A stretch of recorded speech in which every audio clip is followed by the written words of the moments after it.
ஒரு மனிதன் பிரயாணிக்கிறான். ஒரு வாகனத்தில், ஒட்டகமோ குதிரையோ, அவன் பிரயாணம் செய்து கொண்டிருக்கிறான். அவனுடைய உணவு அந்த வாகனத்தில் இருக்கிறது, அவனுடைய தண்ணீர் அந்த வாகனத்தில் இருக்கிறது. ஒரு சமயம் அவன் ஓய்வு எடுப்பதற்காக வாகனத்திலிருந்து இறங்கி ஒரு இடத்திலே படுத்து உறங்குகிறான். உறங்கி விழித்து பார்க்கிறான், வாகனத்தை காணவில்லை. வாகனத்தோடு தண்ணீரும் போய்விட்டது, உணவும் போய்விட்டது. என்ன செய்வது? பசிக்கிறது, தாகிக்கிறது, தண்ணீர் இல்லை, உணவில்லை. என்ன செய்வது? பிரயாணிப்பதற்கு வாகனமும் இல்லை. இத்தகைய ஒரு நிலையில் அவன் தன்னுடைய வாகனத்தை தேடி தேடி அழைகிறான், கண்டுபிடிக்க முடியவில்லை. இஷ்தத்த அலைஹில் ஹர்ரு வல் ஆத்ஷ், கடுமையான உஷ்ணமும் தாகமும் அவனை ஆட்டி படைத்து சோர்வடைய செய்துவிட்டது. அவன் இறுதியாக ஒரு முடிவுக்கு வருகிறான். அர்ஜு இலா மக்கானில்லதி குன்து ஃபீஹி, நான் எங்கிருந்து புறப்பட்டேனோ, அதாவது எங்கேயே நான் என்னுடைய வாகனத்தை தொலைத்தேனோ அந்த இடத்திற்கே செல்லுகிறேன்.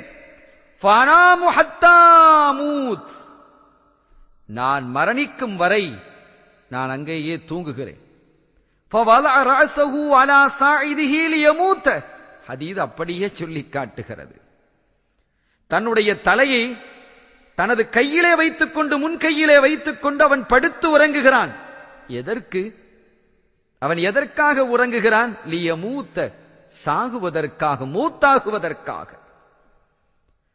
அப்படிப்பட்ட நிலையில், ஏன் உணவில்லை, தண்ணீர் இல்லை, இங்கிருந்து புறப்பட்டு செல்வதற்கு வாகனமும் இல்லை, இந்த இடத்திலேயே நாம் மூத்தானாலும் பரவாயில்லை என்று அவன் அப்படியே தூங்க ஆரம்பித்தான். தூக்கத்திலேயே உயிர் போகட்டும் என்ற நோக்கோடு அவன் படுத்திருக்கிறான்.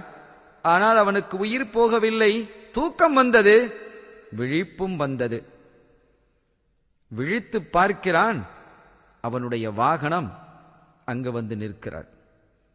அவன் தொலைந்து போன, அவன் தேடி நின்ற அந்த வாகனம் இருக்கிறது. வாகனத்தில் உணவு இருக்கிறது, வாகனத்தில் தண்ணீர் இருக்கிறது, எல்லாம் இருக்கிறது.